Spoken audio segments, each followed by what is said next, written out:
James Twin for the untouchable True School Sports.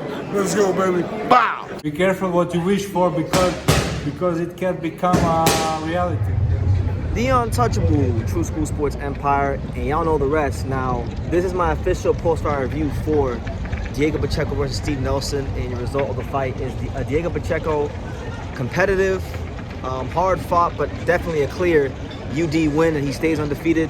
Steve Nelson, first of all, before we even get to Pacheco, tip of the cap, you know, with my messed up hair, tip of the cap goes to Steve Nelson, because I'll say it like this, man, any lesser man in that ring tonight, over there in the States, would have been knocked out by a lot of those shots from Diego Pacheco. So I want to see him again in big fights. To all the promoters out there, to all the movers and shakers in boxing that may come across this video, because sometimes they do watch these videos, give that man another opportunity. You know, he went for broke in the 12th round. I watched so many fights where fighters don't even try to look like they're winning in the 12th round and survive, and he went for the gusto against a very dangerous young puncher in Pacheco. Actually had him hurt and had him looking at the clock, you know, waiting for the fight to end. So he definitely showed that he belongs in more big fights for as long as he wants and for as long as his heart allows him to box, you know. But as far as the fight, I thought it was an interesting fight. I thought in the first 3 to 4 rounds, Steve Nelson did a good job of pushing his pace, and he was landing this nice little shovel jab on Pacheco. Pacheco would shoot the jab, and he would slip inside and just boom, shovel jab. Landed that a couple times. You know, I thought Pacheco was just trying to get his timing down, and you know, was trying to find his range. That's why if you go back and you watch the first 3 or 4 rounds, he's probing. He's sometimes probing going forward to set up the right hand, or he's probing backwards to figure out where he's at in the ring and make this guy reset. But then, like around round 5, middle rounds, Pacheco really got into a nice groove. He started settling in real nicely, landing very accurate, precise, piercing, hard jabs to Steve Nelson. And before that even happened, I think one of the keys for Pacheco in this fight was the double jab, straight right hand. He threw it a couple times in the first 4 rounds, and it landed.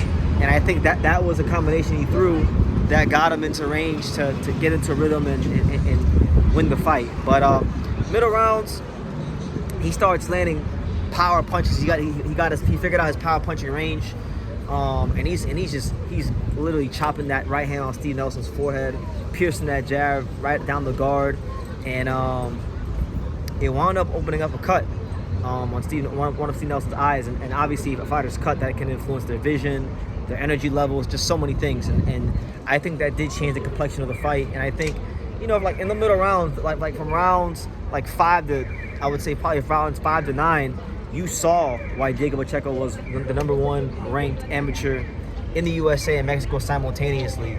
He was showing not just great boxing skills, but great power punching, the ability to circle the ring. He kept throwing this little check hook and he would spin off of it. And Nelson came on strong in the later rounds. Like I said, he found some big shots in the 12th round. He had Pacheco in there fighting, like the 12th round turned into Morales Barrera and Gotti Ward, and you know Pacheco had to really grind. He had to grind out that final round. But I think what the difference was for Pacheco in that 12th round is like even in the most nervy moments of the fight, because when you fight at the world-class level, there's going to be nervy moments at some point. But he showed composure, and he showed that he had enough skills in his bag, like that little check left hook that he's throwing. So he'd measure you and then throw a check left hook and spin off. That would keep Steve Nelson at bay long enough to reset and get him to the next, you know, combination of thing he wanted to do. So overall, I think Pacheco showed again why he's going to be a world champion. And he's in a very interesting situation now, because Canelo Alvarez does hold all the belts and he is the #1 contender. The WBO hasn't formally called him as the mandatory, and then Canelo has this looming super fight with Terrence Crawford that's going to hold up the whole entire division. So under normal circumstances, Pacheco will probably become world champion this year, but we're not under normal circumstances. There's a mega fight that's probably going to put the whole division on hold. So, you know, as far as what he could do next, I mean, you got like William Scull, who's a champion.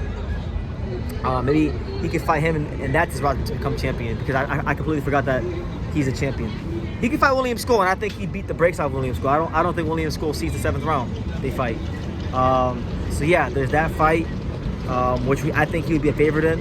And especially coming off this fight, the Steve Nelson fight is going to make Pacheco 10 times better, Because there's like literally out of 100 fighters at super middleweight, you'll be lucky if you find one fighter in the division who could stand up to those kind of punches from Pacheco. Steve Nelson was super durable in there today, and so he's not gonna get a Canelo fight because we know Canelo's gonna fight Crawford. So I'm looking at either William Scull for Pacheco to become the IBF champion, and then maybe that will position him for a potential undisputed fight with Canelo if he can win that fight. And if not that fight, then maybe he could fight. I mean, there's obviously Edgar Berlanga. They got history. I think Pacheco will beat Berlanga pretty soundly as well. Jaime Munguia was looked at to be an attractive option at one point, but he lost to Bruno Serra, so he's got Frenchman problems he's got to deal with. So maybe he can fight the winner of that fight. That would be an attractive fight. Who else is there at 68? I mean, you guys can name the names of 68. I mean, I think Pacheco will fight any and all. And Christian and Billy as well. I mean, Christian and Billy was a fighter that Pacheco was trying to fight before this fight got signed. The fight was going to go to purse bid, and Billy decided to go to a different direction. He's going to fight Kevin Lele Sajo. So that being said, I think there's future is bright for Pacheco. I believed in Diego since like 2018 when I first seen him fight, and I've been talking about him on this channel since 2019 when I did my prospect review video on him, and he's my favorite matchroom boxing American fighter by far, and I've always been the highest on him out of all those guys that from the USA signed a matchroom. So that being said, as far as Steve Nelson, look, man, promoters, please, boxing industry, please, let Steve Nelson be in more big fights. His career got held up because of the COVID and some injuries, but he showed tonight that he belongs in bigger fights. And I'll give you guys a fight. I'll give you a true school advisory tip. Once again, free of charge. I'm gonna have to start charging, the boxing world for this game I'm giving you guys, because I'm just too sharp for this boxing. But I think a fight that the boxing world needs for Steve Nelson is him versus Sergey Derevyanchenko. I mean, who would say no to that fight? Sergey Derevyanchenko was always in a good fight. He's got a name. He's fought all the big names in the sport. Steve Nelson's a big puncher. Steve Nelson and proved to the highest degree who he was tonight. I think he deserves a chance to get in there with a name. And if Steve Nelson can win that fight, then he should continue to be involved in more important fights as a middleweight. I don't think a fighter like Steve Nelson should be pushed to the wayside because they lost the first big fight. He did amazing for his first big fight, and I think he's one of those guys. Like when I watch Steve Nelson fight, there's a lot of negative talk in the boxing community, especially here on YouTube, about American fighters. More specifically, if you want to be real specific, like Black American fighters. But Steve Nelson is one of these fighters that he's like an old school American fighter. He come up the hard way. When he got his opportunity, he answered the bell. He didn't win, but he showed he belonged. And I think Pacheco's just at a level higher than Steve, and that's fine. Not a lot of guys at 168 are as good as Diego, but I would like to see him against probably Sergey Derevyanchenko is if I want to see Sergey Derevyanchenko, something like that. Even Steve versus the loser or winner of Bruno Serra, Jaime Munguia. I think those are fights that would be really, really good for the boxing world. So yeah, that's my post-fight review. Let me know what you guys think. How did you guys score? I scored it 116-112 with Diego Pacheco. I gave Steve actually one more round than the judges' scorecards. I had an 8-4. So drop your scorecards down below. Let me know who you guys think Pacheco should fight next. And I guess the last thing I'll say before I end the video is, in a hypothetical fight against Canelo Alvarez, I think Pacheco would have a good chance to beat him, honestly. They both don't have high work rates. Canelo loves fighting these younger fights. He fought Munguia, he fought Berlanga, who were two young undefeated guys, but he never fought this young undefeated guy because he knows how good he is, because he used to spar him. And I think Pacheco, with how he's physically matured as a man, when you factor in the boxing skills, the IQ, the defense, the slickness, along with the ability to still be a front foot dominant, aggressive, tough Mexican fighter when he needs to be, I think he's I honestly think Diego Pacheco is the total package I have for a long time, and I think that's a fight that Canelo Alvarez would have a very hard time in. And I think it'd probably be best advised if he stay away from it. I think Diego would be a very, very tough night to work with him for him.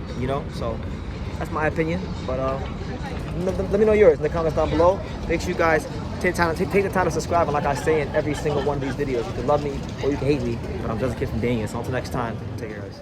Thank you for watching another video on the untouchable True School Sports Empire. For more great boxing content just like this, make sure you click right over here.